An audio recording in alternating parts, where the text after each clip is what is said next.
यदा यदा हि धर्मस्य ग्लानिर्भवति भारत अभ्युत्थानमधर्मस्य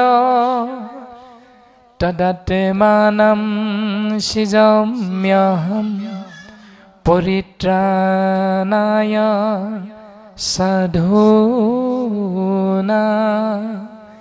विनाशाय च दुष्कृता धर्म संस्थापनार्थाय सम्भवामि युगे युगे।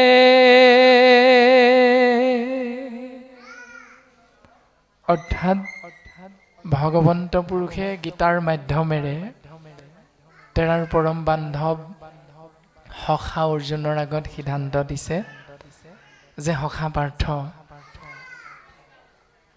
মোৰ অংশস্বৰূপ জীৱাত্মা মই হলো পৰমাত্মা আৰু পৰমাত্মাৰ অংশ বিশেষ সেদজ অন্দজ উদ্ভিদজ আৰু জৰায়ুজ এই চাৰিটা ভাগত কৰ্ম ফল ভোগ কৰিবলৈ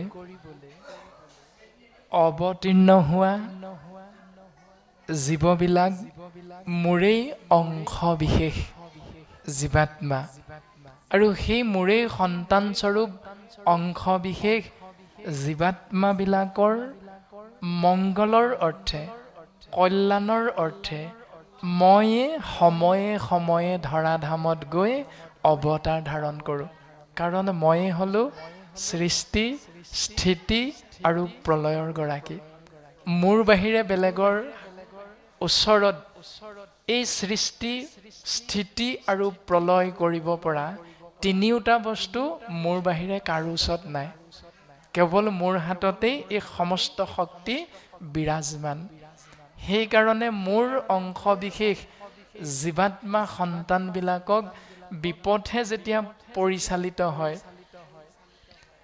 দুষ্কৃতিৰ প্ৰতি যেতিয়া অপসংস্কৃতিৰ প্ৰতি যেতিয়া মোৰ সন্তান স্বৰূপ জীৱাত্মাবিলাক ধাৱমান হয় আগ্ৰহান্বিত হয় যেতিয়া অধৰ্মৰ প্ৰতি অনীতিৰ প্ৰতি যেতিয়া মোৰ সন্তান স্বৰূপ জীৱবিলাক আগ্ৰহান্বিত হয় তেতিয়াই মই দুষ্টক দমন সন্তক পালন দুষ্কৃতি বিনাশ সংস্কৃতি ৰক্ষা অধৰ্মক বিনাশ ধৰ্মক পুনৰ সংস্থাপন কৰি জগতৰ মংগল সাধনৰ অৰ্থে মই গৈ সময়ে সময়ে ধৰাধামত অৱতাৰ ধাৰণ কৰোঁ আৰু অৱতাৰ ধাৰণ কৰি তেওঁ নিজে জীৱক গুৰু হিচাপে উপদেশ দিয়ে আৰু সেই উপদেশকে শাস্ত্ৰই কৈছে কহিলা আপোন মুখে নিজ ধৰ্মজত তেওঁ নিজ মুখে কোৱা সেই কথাখিনিকে শাস্ত্ৰই ভগৱন্তৰ কৃপা লাভ কৰিব পৰা ধৰ্ম বুলি সিদ্ধান্ত দিছে আৰু সেই সূত্ৰৰ পমখেদি আমি চিন্তা কৰিলে উত্তৰটো পাম বৈকুণ্ঠৰ শাস্ত্ৰ কৃষ্ণ মুখৰ বচন আৰকি ততক পাই যেই হেই জন এই শাস্ত্ৰভাগ হ'ল বৈকুণ্ঠৰ অৰ্থাৎ কল্পতৰু শাস্ত্ৰ বৈকুণ্ঠাধিপতি ঈশ্বৰ কৃষ্ণদেৱে পদ্মকল্পত প্ৰজাপতি ব্ৰহ্মাক দিছিল আৰু ব্ৰহ্মাদেৱে ইয়াৰ মূল তত্ত্ব বিশ্লেষণ কৰি উত্তৰটো এটাই পালে যিটো মাধৱ গুৰুজনাৰ নামঘোষাত আমাক দৰ্শন কৰালে চাৰিও বেদৰ চাৰি অক্ষৰ হাড় কাঢ়ি আনি ব্ৰহ্মাদেৱে বিচাৰিয়া পাইলে নাৰায়ণৰ নাম যে চাৰিখন বেদৰ সাৰ তত্ত্ব এটাই পালে কেৱল নাৰায়ণ। আৰু সেই নাৰায়ণ নাম যি জীৱই আশ্ৰয় কৰিব সেই জীৱই ভগৱন্তৰ পূৰ্ণ কৃপা লাভ কৰিব। এইটো উপদেশ কোনে দিলে? ভগৱন্ত ঈশ্বৰ কৃষ্ণই কাক? পদ্মকল্পত প্ৰজাপতি ব্ৰহ্মাক দিলে। আৰু সেইকাৰণে প্ৰজাপতি ব্ৰহ্মায়ো সেই সত্য নিয়মটো প্ৰচাৰ কৰিলে। তাৰ পাছত প্ৰজাপতি ব্ৰহ্মাই কাক দিলে? তেওঁৰ মানস পুত্ৰ চাৰি সিদ্ধক, হয়তো আমাৰ কোঁৱৰ বাপজনাই এই কথাখিনি কৈ থৈ গৈছিল, চাৰি সিদ্ধক দিলে। তাৰ পাছত দেৱঋষি নাৰদে পালে সেই পৰম জ্ঞান। তাৰ পাছত দেৱঋষি নাৰদে কৃষ্ণ দৈপ্যায়ন বেদব্যাসক দিলে। বেদব্যাসে দেৱঋষি নাৰদৰ শিষ্যত্ব গ্ৰহণ কৰাৰ আগত বেদব্যাসে কি লিখি আছিল? 4খন বেদ লিখিছিলে। সেই 4খন বেদ, তাৰ পাছত 14খন শাস্ত্ৰ, তাৰ পাছত 17 ভাগী পুৰাণ প্ৰণয়ন কৰিছিলে। বেদশাস্ত্ৰ ব্যাসদেৱে প্ৰণয়ন কৰাৰ প্ৰাক মুহূৰ্তলৈকে কেৱল মুখে মুখে প্ৰচাৰিত হৈ আছিল। কেৱল ব্যাসদেৱৰ দ্বাৰাহে লিখিত ৰূপটো পাইছে। তাৰ পাছত ব্যাসদেৱে যেতিয়া এইখিনি লিখিলে, সেইখিনি লিখাৰ পাছত ব্যাসদেৱৰ কি হ'ল? মতিভ্ৰম হ'ল। কিয় মতিভ্ৰম হ'ল? এটাই উত্তৰ, নকৈলা প্ৰখ্যাত কৰি কৃষ্ণ কীৰ্তনক, প্ৰকটি কহিলা তুমি আনকহে ধৰ্মক। অৰ্থাৎ 4 বেদ 14 শাস্ত্ৰ 17 পুৰাণত ব্যাসদেৱে বিচাৰি পালে আন ধৰ্ম, কিন্তু ব্ৰহ্মাদেৱে 4 বেদ 14 শাস্ত্ৰ 17 পুৰাণ পাত পাতকে 4খন মুখেৰে 3 বাৰ পঢ়ি এটাহে পালে, সেইটো কি? কৃষ্ণ নাম। এতিয়া ব্ৰহ্মাদেৱে কৃষ্ণ নাম পালে বেদত, কিন্তু ব্যাসদেৱে কৃষ্ণ নাম নাপালে। কাৰণটো কি? কাৰণটো হ'ল ব্ৰহ্মা ভগৱন্তৰ কৃপাযুক্ত, অৰ্থাৎ ৰাম শৰণেখে নিজ ভকতিৰ বীজ, প্ৰেমানন্দ তাৰ ফল,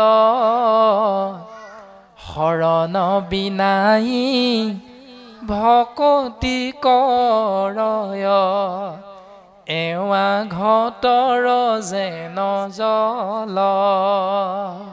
ব্ৰহ্মাদেৱে ভগৱন্তৰ উপদেশ পালন কৰি ভগৱন্তৰ নামত শৰণ ল'লে।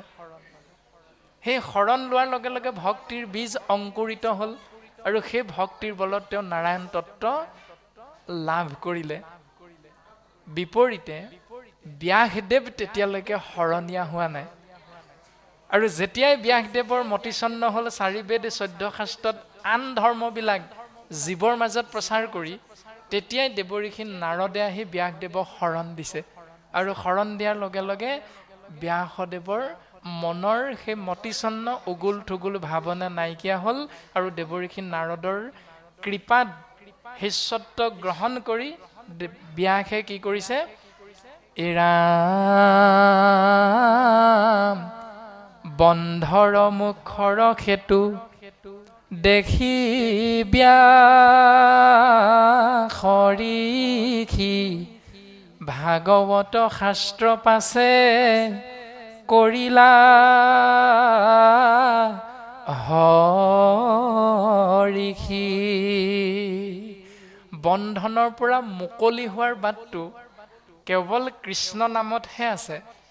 এই ৰহস্য তত্ত্বটো ব্যাসদেৱে যেতিয়া দেৱঋষি নাৰদৰ কৃপাত লাভ কৰিলে, তেতিয়াই ব্যাসদেৱে দেৱঋষি নাৰদৰ কৃপা ধন্য হৈ বোলে মূৰ উপদেশে কৰা ভাগৱত শাস্ত্ৰ, প্ৰচাৰক গোবিন্দৰ গুণ নাম মাত্ৰ। পৰম আনন্দিত হৈ ব্যাসদেৱে কৃষ্ণ নামযুক্ত ভাগৱত কথা লিখিলে। পোনপটীয়াভাৱে নকৈলা প্ৰখ্যাত কৰি কৃষ্ণ কীৰ্তনক, প্ৰকটি কহিলা তুমি আনকহে ধৰ্মক। অৰ্থাৎ পোনপটীয়াভাৱে কৃষ্ণ নামত জীৱৰ মংগল হ'ব, এই সত্যটো ব্যাসদেৱে তেতিয়ালৈকে বুজি পোৱা নাছিল, যেতিয়ালৈকে ব্যাসদেৱ শৰণীয়া হোৱা নাছিল। যেতিয়াই দেৱঋষি নাৰদৰ ওচৰত কৃষ্ণ নামত শৰণ ল'লে, শৰণ লোৱাৰ লগে লগে বুজি পালে, হৃদয়ত ধ্যান কৰিলে কৃষ্ণ তত্ত্ব, বাওঁফালে মায়া, দক্ষিণত ভক্তি মাতৃ, তাৰ পাছত মায়াই বান্ধন্ত, ভক্তিয়ে মেলাৱন্ত, দুহানো মধ্যস্থভাৱে আছা ভগৱন্ত। মায়াৰ কৰ্মপন্থা ব্যাসে বুজি পাই গ'ল, যে মায়াই জীৱক বান্ধে আৰু ভক্তিৰ দ্বাৰা জীৱৰ মুকলি হয়। এই দুইটা কৰ্মপন্থা বুজি পাই ব্যাসে জীৱৰ কল্যাণৰ অৰ্থে, জগতৰ কল্যাণৰ অৰ্থে মায়াৰ পৰা, বন্ধনৰ পৰা মুক্ত হোৱাৰ একমাত্ৰ পথ যে কেৱল কৃষ্ণ নাম, এই পৰম সত্যটো ব্যাসৰ উপলব্ধি হ'ল। আৰু সেইকাৰণে লিখিত ৰূপত উত্তম শাস্ত্ৰ মহাভাগৱত, সমস্ত বেদান্ত সাৰ মহাভাগৱত শাস্ত্ৰ, ইহাৰ অমৃত ৰস পাই পৰম সন্তোষে পাণ কৰিলে যিজনে তাৰ অন্যত্ৰ ৰসত ৰতি নাই। ব্যাসদেৱে এনেকৈ মহাভাগৱত শাস্ত্ৰ প্ৰণয়ন কৰিলে। এতিয়া ব্যাসদেৱো কিন্তু ঋষিমুনি, ব্যাসদেৱো কিন্তু ঋষিমুনিৰ ভিতৰতে পৰে। এতিয়া প্ৰশ্নটো বাপজনাই কৰিছে যে ঋষিমুনিসকলে প্ৰচাৰ কৰা ধৰ্মটো আন ধৰ্ম কিয় হ'ল? হয়তো এনেকুৱা এটা ভাৱনাও যোগ হৈ আছে। তো এইখিনিতে আমি উত্তৰটো লাভ কৰিম এনেকৈ যে ভগৱন্ত পুৰুষে জগতৰ কল্যাণৰ অৰ্থে যেতিয়া ঋষভ ৰূপে অৱতাৰ ধাৰণ কৰিছিল নাভি ৰজাৰ গৃহত, ইন্দ্ৰৰ কন্যা জয়ন্তীক বিয়া কৰাই, যেতিয়া ঋষভ আৰু জয়ন্তীৰ মাজত গৃহস্থী ধৰ্ম পালন কৰি 100জন পুত্ৰৰ যেতিয়া পিতৃ হ'ল ঋষভ প্ৰভু, তেতিয়া সেই 100জন পিতৃৰ সেই পুত্ৰসকলৰ প্ৰথমজনৰ নাম হ'ল ভৰত, যিজনৰ নামেৰে আমাৰ দেশখনৰ নাম হ'ল ভাৰতবৰ্ষ। তাৰ আগতে আমি বসবাস কৰি থকা ভাৰতবৰ্ষ নামটো নাছিল, কিন্তু তাৰ আগতে আমাৰ দেশখনৰ নাম আছিল অজনাভ, তাৰ আগতে আমাৰ দেশখনৰ নাম আছিল জম্বুদ্বীপ। তাৰ পাছত ভৰতৰ জন্ম হ'ল। ভৰতৰ যি স্বভাৱ, ভৰতৰ যি আচৰণ, সেই আচৰণক কেন্দ্ৰ কৰি ভাগৱতে ভৰতক মহাভাগৱত হিচাপে অভিহিত কৰিছে। আৰু সেই মহাভাগৱতৰ কাৰ্যপন্থা শুদ্ধ শাস্ত্ৰসন্মত হোৱাৰ বাবে তেওঁৰ নামেৰে আমাৰ দেশখনৰ নাম ৰখা হ'ল ভাৰতবৰ্ষ। যি ধৰণে আপোনাসৱৰ এই নামঘৰ ভাগিৰ নাম হ'ল পুৰণি কচুৱা নামঘৰ। কচুৱা শব্দটোৰ অৰ্থটো কি হ'ব পাৰে আপোনাসৱে নিশ্চয় জানে চাগে। এই অঞ্চলটোত, এই জেগাডোখৰত কচু নামৰ উদ্ভিদ হয়তো বহুত বেছি পৰিমাণে আছিল এটা সময়ত। সেই কচুবিলাক হয়তো কাটি কুটি সেই জেগাডোখৰত মাটি পেলাই আপোনাসৱে এটি গুৰুগৃহ নিৰ্মাণ কৰিলে।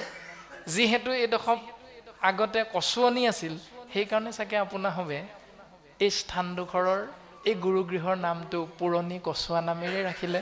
ঠিক তেনেকৈ আমাৰ গাঁওখনৰ যদি কোনোবা এজন মহান ব্যক্তি এই সংসাৰ এৰি গুচি যায়, তেতিয়া সেই ব্যক্তিজনৰ সেই স্বভাৱটো কৃষ্ণ সমাজত যুগে যুগে থাকি যাওক এই বুলি ভাবি এই সোমাই অহা হয়তো পদপথৰ সেই সন্মুখতে তিনিআলিটোতে হয়তো সৰুকৈ ফলক এখন লিখি দিয়ে, বোলে শ্বহীদ আমুক শইকীয়াৰ নামৰ পদপথ বুলি এটা আমি ফলক টাউনৰ মাজত দেখোঁ নিশ্চয় প্ৰত্যেকেই।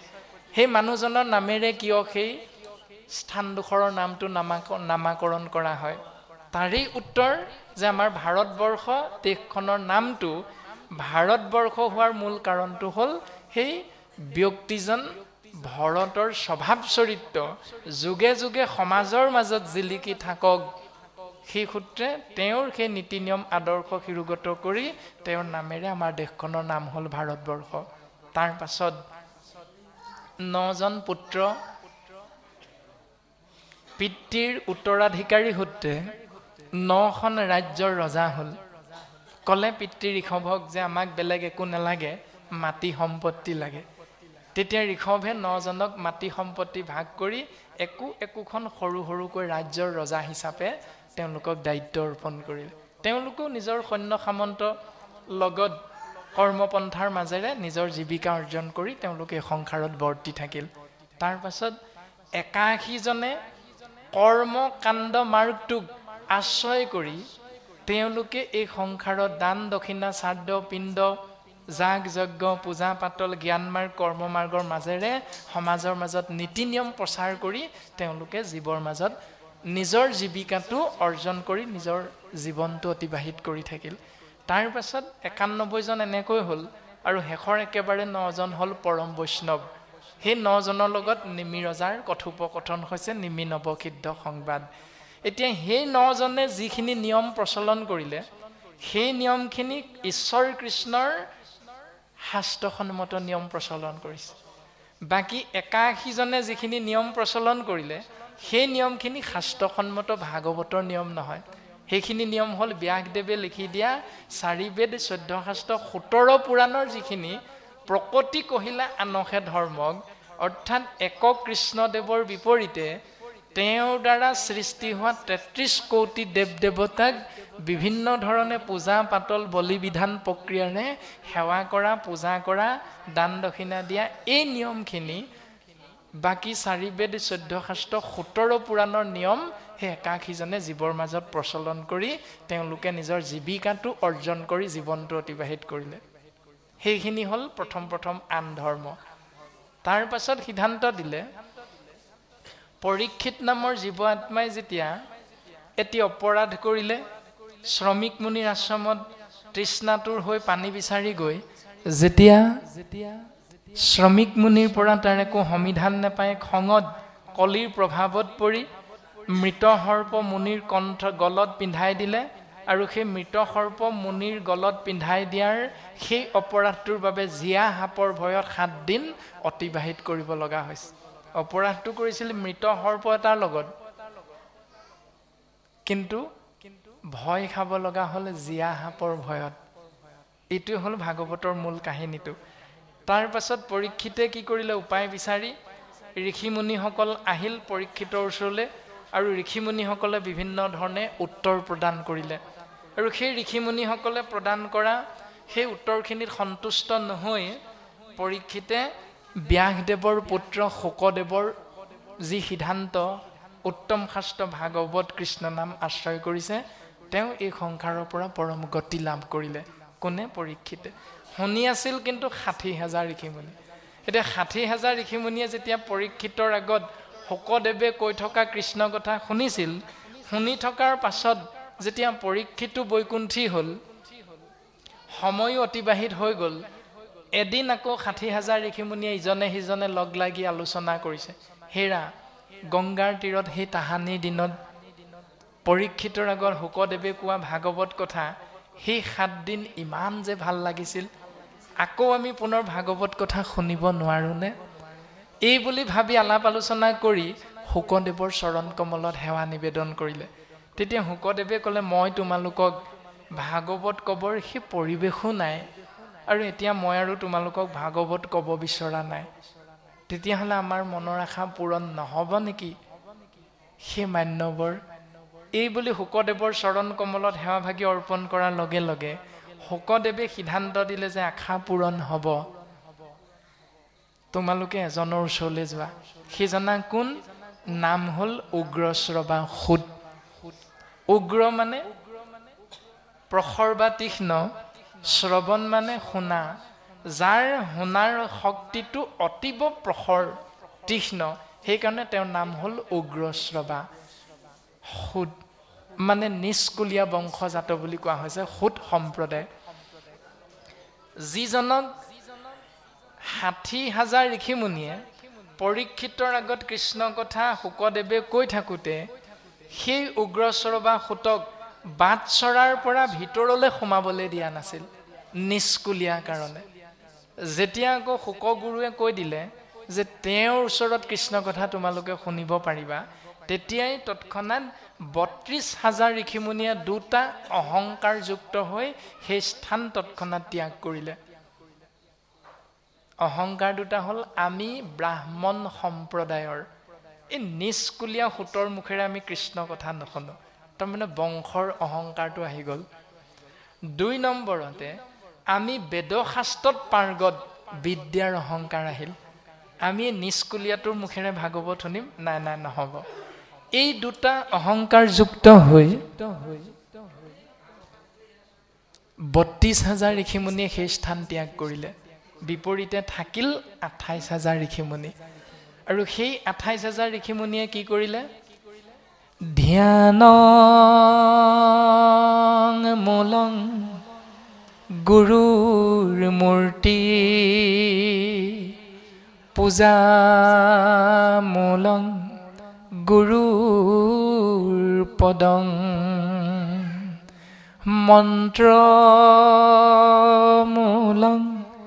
গুৰুৰ বাক্যং মোক্ষমূলং গুৰুৰ কৃপা গুৰুৰ কৃপাহি কেৱলম গুৰুৰ কৃপাহি কেৱলম গুৰুৰ কৃপাহি কেৱলম। এই নিয়মটো পালন কৰিলে 28,000। তেনে হুক গুৰুৱে যি নিৰ্দেশ দিলে মন্ত্ৰমূলং গুৰুৰ বাক্যং, গুৰুৰ বাক্যকে মন্ত্ৰ হিচাপে শিৰোগত কৰি সেই ব্যৱস্থাটো পালন কৰিলে কোনে? 28,000 ঋষিমুনিয়ে। আৰু সেই 28,000 ঋষিমুনিয়ে কৃষ্ণ কথা মহাভাগৱত কথা শ্ৰৱণ কৰি নিজেও ধন্য হ'ল আৰু জগতৰ মংগলৰ অৰ্থে শুদ্ধ নিয়মটো জীৱৰ মাজত প্ৰচাৰ কৰিলে। এতিয়া ঋষবিশ্বৰৰ 81জন পুত্ৰ প্ৰায় ব্ৰাহ্মণ বুলি কৈছে, কিন্তু পূৰ্ণ ৰূপত ব্ৰাহ্মণ হ'ব নোৱাৰিলে। আৰু বিপৰীতে দ্বিতীয়বাৰ কৃষ্ণ কথা শুনাৰ পৰা বিৰত থকা 32,000 ঋষিমুনি যোগ 81জন ঋষিমুনি লগ হৈ যিবিলাক নিয়ম প্ৰচাৰ কৰিলে সেই নিয়মবিলাক হ'ল 4 বেদ 14 শাস্ত্ৰ 17 পুৰাণৰ নিয়ম। আৰু 28,000 ঋষিমুনি অন্য হাতেদি 4 সিদ্ধ, আকৌ ঋষবিশ্বৰৰ 9জন পৰম বৈষ্ণৱ আৰু দেৱঋষি নাৰদৰ দ্বাৰা যিখিনি নীতি নিয়ম প্ৰচলিত হ'ল 28,000 ঋষিমুনি সহিতে, সেইখিনি হ'ল ভাগৱতৰ নীতি নিয়ম। এইটোৱে হ'ল আন ধৰ্ম আৰু নিজ ধৰ্মৰ মাজত পাৰ্থক্য, যে কৃষ্ণদেৱৰ নিৰ্দেশত ভগৱন্তৰ নামত শৰণাপন্ন হৈ যিখিনি নিয়ম প্ৰচলন কৰিলে শৰণীয়া হিচাপে, এইটো হ'ল ভাগৱতৰ শুদ্ধ দৰ্শন। এইটো তেতিয়ালৈকে নাপায়, কেতিয়ালৈকে?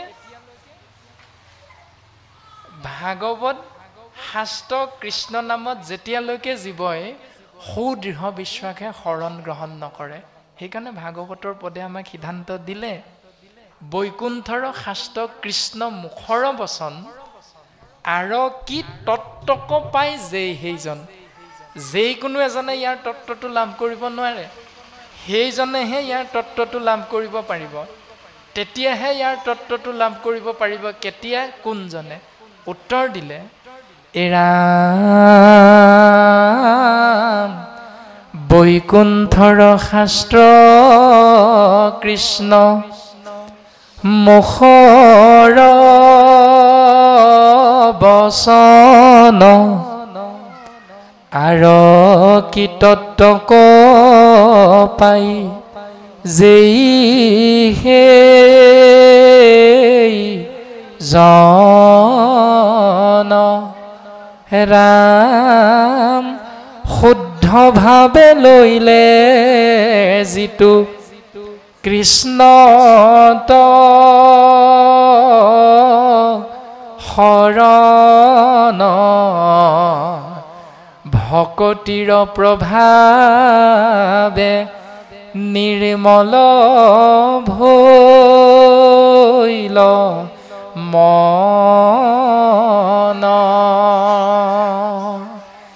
এৰামে সিহি মহাজনে আৰ তত্ত্বক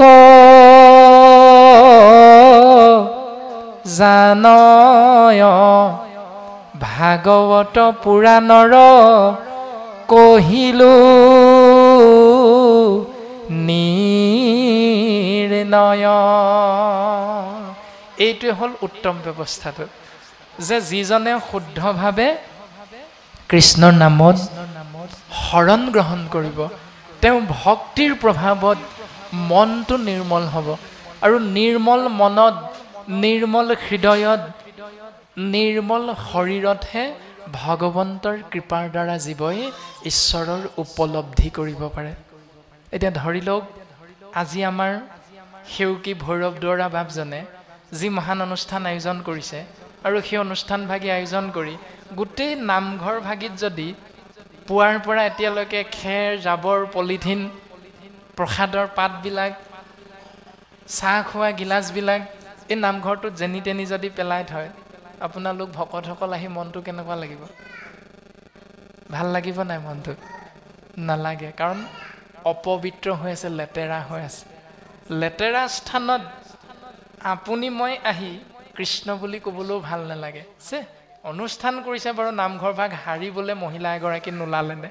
হেৰা মোকে যদি ক'লেহেঁতেন, মইতো অন্ততঃ আধা ঘণ্টাৰ আগত আহি নামঘৰ ভাগ হাৰি মচি অন্ততঃ ভকত বহিবৰ কাৰণে নামঘৰ ভাগ অকণমান মই চাফ চিকুণ কৰি ৰাখিলোহেঁতেন নহয়। এই ভাৱনাটো আমাৰ মনলৈ তৎক্ষণাত আহি যাব। যি ধৰণে লেতেৰা অপৰিষ্কাৰ স্থানত আমি মনুষ্য নামৰ শ্ৰেষ্ঠতম জীৱ বহি থাকি ভাল নাপাওঁ। এটা গোন্ধ যদি বেয়া নাকত আহি লাগে, তৎক্ষণাত নাকটো আমি চেপা মাৰি ধৰোঁ, গেলা গেলা গোন্ধাইছে, কি বা এইটো, নাকটো তৎক্ষণাত আমি চেপা মাৰি ধৰোঁ। তাৰমানে বেয়া দুৰ্গন্ধ এটা নাকত পৰাৰ লগে লগে আপোনাৰ মোৰ মনটো বিতৃষ্ণা ঘৃণাৰে ভৰি পৰে। ঠিক তেনেধৰণে বাস্তৱ চিন্তাৰে যদি আমি আগবাঢ়োঁ, তেতিয়াহ'লে কুৰ্চুত, কপট, মদ, মাচৰ্য, দম্ভ, দৈশ্য, অহংকাৰ, অসূয়া, অন্যায়, অপ্ৰীতি আদি লেতেৰা ভাৱনাবিলাক এখন হৃদয়ত যেতিয়ালৈকে থাকিব, সেই হৃদয়ত কেতিয়াও ভগৱন্ত বস্তু প্ৰকাশমান নহয়। আৰু সেই নিৰ্মল হৃদয়ৰ গৰাকী হ'বৰ বাবে একমাত্ৰ উত্তম পন্থাটো হ'ল কেৱল ভক্তি, কৃষ্ণ নাম। কৰ্ণপথে ভকতৰ হিয়াত প্ৰৱেশী হৰি, দুৰ্বাসনা হৰে সমস্তয়, যেহে নখৰত কালে জলৰজতে কমল, স্বভাৱতে নিৰ্মল কৰয়। যেনেকৈ শৰৎকাল আগমন হয়, বৰ্ষাকালৰ ঘোদা পানীটোপা চূণ ফিটকিৰি টি পাউডাৰ নিদিয়াকৈও নিৰ্মল হৈ যায়, ফটফটীয়া হৈ যায়, পৰিষ্কাৰ হৈ যায়, তেনেকৈ ভকতৰ সংগত কৃষ্ণ কথা শ্ৰৱণ কৰি হৃদয়ৰ মাজত যিজনে প্ৰৱেশ কৰোৱাই, উপলব্ধি হৃদয়াংগম কৰিবলৈ যিজনে চিন্তা কৰিলে, তেওঁ ঈশ্বৰৰ কৃপা লাভ কৰিলে। ভাগৱত কথা কিমান দিন শুনিছোঁ, কেনেকৈ শুনিছোঁ, কিমান বাৰ শুনিছোঁ, এইটো ডাঙৰ কথা নহয়। ভাগৱত কথা 5 মিনিটেই শুনো, সেই 5 মিনিটতে যদি শুনা কথাটো দৃঢ় বিশ্বাসেৰে আমি যদি আশ্ৰয় কৰি লৈ সেই নিয়মটো যদি গৃহটো আমি পালন কৰোঁ প্ৰত্যেক দিনাই, তেতিয়াহ'লে সেইজনৰ প্ৰতি ভগৱন্তৰ কৃপা বৰ্ষণ হয়। উত্তৰটো আমি চিন্তা কৰিলে বাস্তৱসন্মত পৃথিৱীখনত লাভ কৰিম এনেকৈ। ধৰি লওক এজনৰ বেমাৰ হৈছে, কোনোবা এজনে উপদেশ দিলে, বোলে মোৰো বেমাৰ হৈছিল, গৰম পানী হেক দিলোঁ, মিঠাতেল ঘঁহি দিলোঁ, তাৰপাছত নাকত অকণমান গৰম মিঠাতেল লগাই দিলোঁ, তুমিও এইটো কৰিবাচোন 4-5 দিনমান, এই কাহ চৰ্দি আদিৰ পৰা তৎক্ষণাত উপশম পাবা। কাণেৰে শুনিলোঁ, হ'ব বুলি ক'লোঁ, ঘৰত আহি নিয়মটো এটাও পালন নকৰিলোঁ, পানী লগা কাহ চৰ্দি ভাল হ'ব নাই? এতিয়া নিশ্চয় নহয়। তাৰপাছত ভাল নোহোৱাৰ কাৰণে কি কৰিলোঁ? ডাক্তৰৰ ওচৰলৈ গ'লোঁ, ডাক্তৰজনক ক'লোঁ বোলে মোৰ আমুকটো হৈছে। ডাক্তৰে বোলে প্ৰেছক্ৰিপশ্যনখনত নিয়মকেইটা লিখি দিলে, ৰাতিপুৱা শুই উঠি খালী পেটতে গেছৰ টেবলেট এটা খাবা 1 নম্বৰ, 2 নম্বৰতে জ্বৰ যদি হৈছে পেৰাচিটামল টেবলেট দিনে 2 বাৰকৈ খাই উঠি তুমি খাবা, দিনত এবাৰ, ৰাতি এবাৰ। এনেকৈ 5টামান নিয়ম লিখি দিলে প্ৰেছক্ৰিপশ্যনখনত। নিয়মটো পালন কৰি ফাৰ্মেচিলৈ গৈ ঔষধ আনিলোঁ, কেৰি বেগ এটাত ভৰাই, প্ৰেছক্ৰিপশ্যনখনৰ সহিতে ঘৰলৈ লৈ আনি খুটা এটাত গজাল মাৰি থোৱা আছে, ওলমাই থৈ দিলোঁ। এটাও নাখালোঁ টেবলেট। জ্বৰ ভাল হ'ব নাই? হ'বনে জ্বৰ ভাল? নহয়। তাৰমানে ডাক্তৰে কোৱা নিয়মকেইটা চকুৰে দেখিলোঁ, ডাক্তৰে শিকাই দিয়া নিয়মকেইটা মুখস্থও হ'ল। ঘৰত আইগৰাকীয়ে সুধিলে, সন্তানে সুধিলে, দেউতা ডাক্তৰে কি ক'লে তোমাক? এইকেইটা নিয়ম পালন কৰিবলৈ ক'লে। বোলে টেবলেট কেইটা আনিলা নাই ঔষধ কেইটা বোলে আনিলোঁ শুনটো বোলে সেই পলিথিনতে ওলমাই থোৱা আছে চৌকেছত ভিতৰত ভৰাই থৈ দিছোঁ এটাও নেখালোঁ বেমাৰ ভাল নহয় ঠিক তেনেকৈ ভাগৱত কীৰ্তন দশম ঘোষা ৰত্নাৱলী যিমান পদে আপোনাৰ মোৰ মুখস্থ নাথাকক কিয় নিয়মটো যদি পালন হোৱা নাই তেতিয়াহ'লে ভগৱন্তৰ কৃপা নহ'ব যি ধৰণৰ টেবলেট ঔষধ নোখোৱালৈকে বেমাৰ ভাল নহয় তদনুৰূপ ভাগৱত নামঘোষাৰ গোটেই 1000 ঘোষা মুখস্থ থাকিলেও যদি পিতৃদেৱো ভৱ অতিথি দেৱো ভৱ মাতৃদেৱো ভৱ ও ভকত দেখিলে আদৰি আনিবা সাদৰি ধাৰিখন দিবা পদূলি মূৰতে চৰণ ধুৱাই দিবা সেয়ে হব ভকতৰ সেৱা যেজন ভকতৰ আগমন হোৱাৰ লগে লগে আপুনি মই যদি ভকতজনক সেৱা কৰিবলৈ ইচ্ছা নকৰি এইটো সদায় সদায় আমাৰ ঘৰলৈ কেলে আহে জানো এই বুলি যদি ভাবি ভিতৰলৈ সোমাই যাওঁ ভকতজনক দেখি তেতিয়াহ'লে শাস্ত্ৰই আমাক সিদ্ধান্ত দিছে ও ভকতক পাই যিটো নকৰে হৰিষ মোক পাই সিটো জনে কৰিবে কিষ ভকত এজনক পাই যিজনে আনন্দ কৰিবলৈ শিকা নাই এজন ভকতক পাই যি সেৱা কৰিবলৈ শিকা নাই ভগৱন্তই কৈছে সেইজনে মোক পালে কি কৰিব মই জনা আছে সেইকাৰণে মই তেওঁৰ আগত প্ৰত্যক্ষ ৰূপত দৰ্শন নিদিওঁ সেইটোৱে আমি ভগৱন্তক দৰ্শন নোপোৱাৰ মূল কাৰণটো শাস্ত্ৰই কৈছে দেৱতো তীৰ্থটো কৰি ভকতেহে বৰ ভকতক ভজিলে গুচয় কৰ্মজৰ কৰ্মবন্ধনৰ পৰা মুক্ত হোৱাৰ একেবাৰে উপায়টো হ'ল তুমি ভকতৰ সেৱা কৰা কাৰণ দেৱতো তীৰ্থটো কৰি ভকতেহে বৰ কাৰণ মাতৃ দেৱহূতিৰ আগত কপিল প্ৰভুৱে কৈছে সেই মা দেৱহূতি তুমি শুনা ভকত প্ৰতিমা মোৰ দুই অধিষ্ঠান দুইকো পূজা দৰ্শনে কৰিবে আতিমান হে মা দেৱহূতি ভকতৰ ৰূপটো হ'ল মোৰ 2 নম্বৰ ৰূপটো ভকতৰ ৰূপ হ'ল মোৰ 2 নম্বৰ ৰূপ যদি তুমি এজন ভকতক দৰ্শন পোৱা মা তুমি জানিবা তুমি মোকেই দৰ্শন পালা মা তুমি যদি এজন ভকতক সেৱা কৰা জানিবা তুমি মোকেই সেৱা কৰিছা এই সমস্তখিনি দৰ্শন দিছে আমাক ভাগৱত গীতা উত্তম শাস্ত্ৰৰ মাধ্যমেৰে আৰু পৰম বৈষ্ণৱজনে সোধা প্ৰশ্নভাগীৰ উত্তৰ আমি এনেধৰণেহে বুজিব পৰা হৈছে শংকৰ গুৰুজনে আমাক চূড়ান্তভাৱে পুনৰ সিদ্ধান্তটো দিলে কৃষ্ণৰ চৰিত্ৰ পৰম অমৃত আতপৰে নাহিয়ান কোটি কোটি তীৰ্থ তপ জপ যজ্ঞ সবেও নহি সমান কৃষ্ণ গুণ নাম ধৰ্ম অনুপাম আকসাৰ কৰি ধৰা আন দেৱ ধৰ্ম দূৰতে তেজিয়া কৃষ্ণত ভকতি কৰা হেন তত্ত্ব জানি চিন্তা চক্ৰ পানী অনাদৰি আন কাম কৃষ্ণৰ কিংকৰে ৰচিলা শংকৰে ডাকি বোলহু ৰাম ৰাম কৃষ্ণ হৰি ৰাম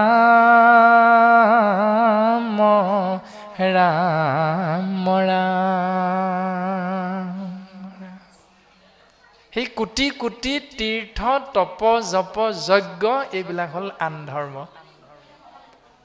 ঋষিমুনিসকলে এইবিলাকে প্ৰচাৰ কৰি আছিলে যিসকল 4 সিদ্ধ ব্ৰহ্মাৰ মানস পুত্ৰ দেৱঋষি নাৰদ পিতৃৰ পৰা পোনে পোনে ভাগৱত তত্ত্ব কৃষ্ণ কথা লাভ কৰিলে তাৰপিছত দেৱঋষি নাৰদৰ পৰা ব্যাসে লাভ কৰিলে আকৌ ব্যাসৰ পৰা মহামানী শুকদেৱে লাভ কৰিলে তাৰপিছত শুকদেৱে পৰীক্ষিতক কৈ থাকোঁতে উগ্ৰশ্ৰৱা সুতে লাভ কৰিলে আৰু ৬০,০০০ ঋষিমুনিয়ে লাভ কৰিছিল যদিও এই যে অহংকাৰ দুটা আছিল সেই অহংকাৰ দুটা থকাৰ কাৰণে তেওঁলোকে সেই শুদ্ধ নিয়মটোৰ পৰা বঞ্চিত হৈ গ'ল আৰু বাকী ২৮,০০০-এ গৰ্বশূন্য হৈ কৃষ্ণ কথা মহাভাগৱত কথা শ্ৰৱণ কৰাৰ কাৰণে সেইটো হ'ল সত্য শুদ্ধ মাৰ্গ আৰু বাকীটো হ'ল শাস্ত্ৰৰ বিপৰীত নিয়ম আন ধৰ্ম।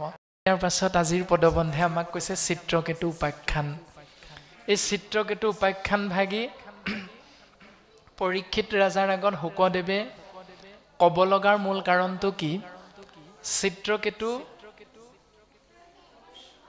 কোন আছিল তাৰ বিষয়বস্তু হ'ল আপোনাৰ সৰ্বজানতা। আমি কাহিনীটো চমুকৈ প্ৰথম কৈ দিয়া হৈছে। বৃত্তাসুৰ, যিজন বৃত্তাসুৰে স্বৰ্গমৰ্ত্য পাতাল সমস্ত লোকালোকত প্ৰভুত্ব বিস্তাৰ কৰিছিল, সেই বৃত্তাসুৰে দেৱৰাজ ইন্দ্ৰৰ ব্ৰজৰ প্ৰহাৰত মৃত্যুবৰণ কৰিব লগা হ'ল। আৰু ব্ৰজ হ'ল দধীচি মুনিৰ সাৰৰ দ্বাৰা নিৰ্মিত অস্ত্ৰ। আৰু দধীচি মুনিৰ আত্মত্যাগৰ জৰিয়তে নিৰ্মিত হোৱা সেই ব্ৰজৰ প্ৰহাৰত ইন্দ্ৰৰ লগত যুদ্ধ কৰোঁতে বৃত্তাসুৰৰ মৃত্যু হ'ল। আৰু বৃত্তাসুৰৰ যে মৃত্যু হ'ল তাৰো এটা মূল কাৰণ হ'ল, যেতিয়া ত্বষ্টা মুনিয়ে যজ্ঞ কৰিছিল বৃত্তাসুৰৰ হৈ, সেই বৃত্তাসুৰৰ নিৰ্দেশত ত্বষ্টা মুনিয়ে কৰা সেই যজ্ঞত মন্ত্ৰ যি উচ্চাৰণ কৰিছিল সেই মন্ত্ৰ উচ্চাৰণত শব্দৰ তাৰতম্য হৈছিল, মানে উচ্চাৰণত অকণমান বৃত্তিকৰ্ম হ'ল। সেই বৃত্তিকৰ্ম হোৱাৰ বাবে ইন্দ্ৰৰ মৃত্যু হোৱাৰ বিপৰীতে কিন্তু বৃত্তাসুৰৰে মৃত্যু হ'ব লগা হ'ল।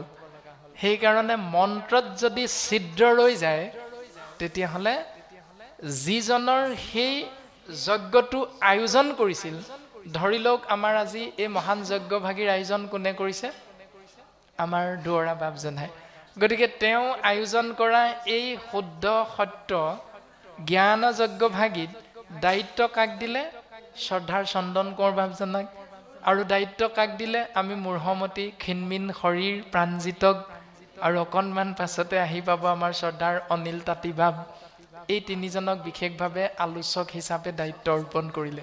আৰু আমাৰ কাষতে পল্লৱ বাপজনা আছে, আমাৰ সুহৃদ নায়ক বাপজনা আছে, আমাৰ সুহৃদ অতুল বাপজনা আছে। এইকেইজনাক বাপজনাই মনেৰে ভাবি সেৱাভাগ নিবেদন কৰিলে যে আমি এনেকৈ ভাবিছোঁ আমাৰ হৈ তোমালোক কেইজনাই এই নিয়মটো পালন কৰিব লাগিব। আৰু বাকী আমাৰ গাঁৱৰ কচুৱা পুৰণি গাঁৱৰ বাপ সমস্তই তোমৰা হবৰ মুখপদ্মখন্তে নিগৰিত কৃষ্ণ কথা শ্ৰৱণ কৰি জীৱন ধন্য কৰিব। এইটো দায়িত্ব দিলে। এতিয়া সেই দায়িত্বভাগী পোনপটীয়াভাৱে আমি পালন কৰি থকা হৈছে। এতিয়া আমি ধৰি লওক শাস্ত্ৰসন্মতে ত্বষ্টা ঋষি। ত্বষ্টা ঋষিয়ে যেনেকৈ মন্ত্ৰ উচ্চাৰণ কৰোঁতে ইন্দ্ৰ শত্ৰু নিধন হওক ক'ব লাগিছিল এনেকৈ, কিন্তু কৈ দিলে ইন্দ্ৰ শব্দটোৰ লগত এটা ৰ বৰ্ণ যোগ হৈ গ'ল। ইন্দ্ৰৰ শত্ৰু নিধন হওক। ইন্দ্ৰৰ শত্ৰু কোন? বৃত্তাসুৰ। বৃত্তাসুৰেহে যজ্ঞ কৰিছে ইন্দ্ৰক বধ কৰিবলৈ। হ'ব লাগিছিল ইন্দ্ৰ শত্ৰু নিধন হওক। বৃত্তাসুৰৰ শত্ৰু হ'ল ইন্দ্ৰ, হ'ব লাগিছিল ইন্দ্ৰ শত্ৰু নিধন হওক, মানে বৃত্তাসুৰৰ শত্ৰু ইন্দ্ৰ বধ হওক, এই বুলি যজ্ঞভাগ হ'ব লাগিছিল। কিন্তু উচ্চাৰণত খেলি মেলি হৈ ইন্দ্ৰৰ শত্ৰু নিধন হওক হৈ গ'ল। সেই ৰটো লাগি যোৱাৰ কাৰণে ইন্দ্ৰৰ যজ্ঞ নাই কৰা, কিন্তু ইন্দ্ৰৰ শত্ৰু হ'ল বৃত্তাসুৰ। নিজৰ ভৰিত নিজেই শূল পুতি, যেনেকৈ আমি মৰাৰ যিটো ব্যৱস্থা আমাৰ অসমীয়াত এষাৰ কথা আছে নহয়, সেই ব্যৱস্থাটো বৃত্তাসুৰৰ হৈ গ'ল। সেইকাৰণে বৃত্তাসুৰ নিজেই যজ্ঞ কৰি নিজেই মৃত্যুক সাৱটি ল'ব লগা হ'ল। যদি আমিও দায়িত্ব পালন কৰিবলৈ আগবঢ়া, এই কেইজনা মূঢ়মতীৰ আজিৰ এই দায়িত্ব পালনত যদি কেনেবাকৈ অপৰাধ ৰৈ যায়, তেতিয়াহ'লে সেই অপৰাধ যিজনে আজ্ঞা কৰিছিল আজি যজ্ঞভাগী কৰিবলৈ, তেওঁৰ সেই বিপৰীত প্ৰতিক্ৰিয়াটো হয়। শাস্ত্ৰত কৈছে স্বজনৰ এনেকৈ হয়। কেনেকৈ? যিজনে প্ৰথম আজ্ঞা কৰিব, যিজনে আজ্ঞাটো পালন কৰিব, যিজনে সেইখিনি কথা শুনিব, যিজনে শুনি গৈ বেলেগক ক'বগৈ, এনেধৰণে স্বজনলৈকে সেই অপৰাধটো বিয়পি যায়। ধৰি লওক এটা হাঁহৰূপী জীৱক খাবৰ বাবে কাৰোবাৰ মন গ'ল, বৰ হাঁহৰ মাংস অকণ খাবৰ মন গৈছে, প্ৰথম অপৰাধটো খাবলৈ মন যোৱাজনৰ হ'ব। গীতা শাস্ত্ৰত খুব সুন্দৰভাৱে 6টা অপৰাধৰ কথা লিখা আছে। আৰু যিজনে হাঁহৰ মাংস খাবলৈ মন যোৱাৰ লগে লগে কৈ দিলে মই আনিমগৈ মোৰো মন গৈ আছে, সেই আনিবলৈ যোৱাজনৰ দ্বিতীয়তে অপৰাধ। আনি লৈ যিজনে ক'লে বোলে মই কাটি বাছি দিম, আকৌ সেই কাটি বাছি দিয়াজনৰ আগত আকৌ বোলে মই হ'লে নেমাৰো দেই বুলি যেতিয়া ক'ব, যিজনে মাৰি দিব সেইজনৰ অপৰাধ। তাৰপাছত যিজনে কুটি বাছি দিলে সেইজনৰ অপৰাধ, যিজনে ৰন্ধন কৰি দিলে সেইজনৰ অপৰাধ। এনেকৈ ছজনৰ সেই এটা অপৰাধ ছজনলৈকে বিয়পি যায়। গতিকে এজন যাক দায়িত্ব দিয়া হয় সেৱকীয়ে সেই দায়িত্ব পালন কৰিবলৈ যাওঁতে সেইসকল অতিব সাৱধান হোৱাটো প্ৰয়োজন। সেই কৃষ্ণ মাধৱ। গতিকে আমাক যেতিয়া দায়িত্ব অৰ্পণ কৰিছে আমিও নিজৰ মতেৰে সেই দায়িত্ব পালন কৰিব নোৱাৰোঁ। গুৰুজনাৰ আজ্ঞা যে আজ্ঞা পৰে ভক্তি, আজ্ঞা নহ'লে কাৰ শক্তি। আপোনাৰভাৱে যদি কয় প্ৰাণজিৎ তুমি কোৱা কথাখিনি ভুল, শাস্ত্ৰৰ লগত নাই মিলা, তুমি নামি আহা, আমি আপোনাৰভাৱৰ আজ্ঞা শিৰোগত কৰি আমি নামি যাব লাগিব। কাৰণ গুৰুজনাৰ এয়াই আদৰ্শ, শাস্ত্ৰ মত এৰি যি কথা কহয় কেৱলে পাখণ্ড নয়। শাস্ত্ৰৰ মতটো পদবন্ধই নোকোৱা কথা এটা আমি যদি কৈ থৈ যাওঁ তেতিয়াহ'লে সেই অপৰাধটো পোনে পোনে আমাৰ লাগি যাব। যিজনে আজ্ঞা কৰিছিল তেওঁ লাগি গ'ল, যিসকলে সেইটো ভুলকৈ শুনিলে তেওঁলোকৰ লাগি গ'ল। এনেকৈ এজনৰ অপৰাধৰ শাস্তি ছজনে ভোগ কৰিব লগা হয়। গতিকে আমি শাস্ত্ৰই যি ক'ব তাকহে আপোনাৰভাৱৰ অগ্ৰত ক'বলৈ আমি আগবাঢ়িব বিচৰা হৈছে। এনেকৈ বৃত্ৰাসুৰৰ পূৰ্বজন্ম চিত্ৰকেতু আছিল, গন্ধৰ্বৰ ৰজা চিত্ৰকেতু। সেই চিত্ৰকেতুৱে অপৰাধৰ শাস্তি ভোগ কৰিবলৈ গ'ল, কৰ্মৰ ফল ভোগ কৰিবলৈ গৈ অসুৰজনীত জন্ম হ'ব লগা হ'ল, নাম বৃত্ৰাসুৰ। এতিয়া সেই গন্ধৰ্বৰাজ চিত্ৰকেতুৱেনো কিয় অসুৰজনীত জন্ম হ'ব লগা হ'ল তাৰে উপাখ্যানটো পৰীক্ষিতৰ আগত শুকগুৰুৱে কৈ আছে। আৰু আমাৰ শহীদ বাপকেইজনা ইতিমধ্যে পদবন্ধে পাঠ কৰিলে। হৈ যোৱা পদবন্ধৰ কথাখিনি আমি চমুকৈ সময়ৰ প্ৰতি লক্ষ্য ৰাখি আগবঢ়াই দিয়া হ'ব। গন্ধৰ্বৰাজ চিত্ৰকেতু আৰু তেওঁৰ পত্নী কৃতদূতীয়ে সংসাৰ ধৰ্ম গৃহস্থী ধৰ্ম পালন কৰোঁতে 1,00,000মান কন্যা লাভ কৰিলে, জন্ম কৰিলে। পদবন্ধে আমাক কৈ গৈছিল কথাখিনি, কিন্তু পুত্ৰ সন্তান নহ'ল তেওঁলোকৰ মাজত। সেইটোৱে তেওঁলোকৰ মনৰ দুখ যে পুত্ৰ সন্তান এটি কেনেকৈ পাম, পুত্ৰ সন্তান এটি কেনেকৈ পাম। যি পুত্ৰ সন্তান নহ'লে ভাগৱতে আমাক সিদ্ধান্ত দিছে যে স্বৰ্গলৈকো হেনো যাব নোৱাৰে। এতিয়া সেই স্বৰ্গ প্ৰাপ্তিৰ বাবে গন্ধৰ্বৰাজ চিত্ৰকেতুৱে কৃতদূতী পত্নীৰ সৈতে পুত্ৰ লাভৰ চিন্তা কৰিছে।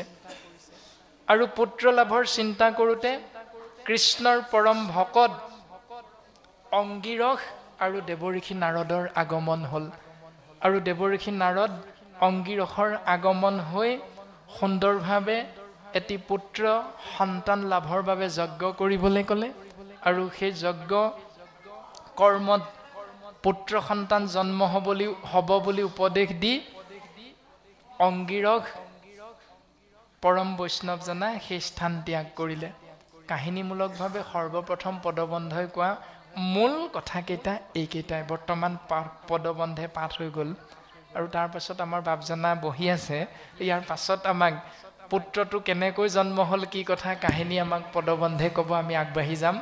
বাপে আগবঢ়াই দিব, আমিও মাজে মাজে বাপৰ লগত সহযোগিতা আগবঢ়াই কথাখিনি পদবন্ধে আগবঢ়াই যাবলৈ চেষ্টা কৰা।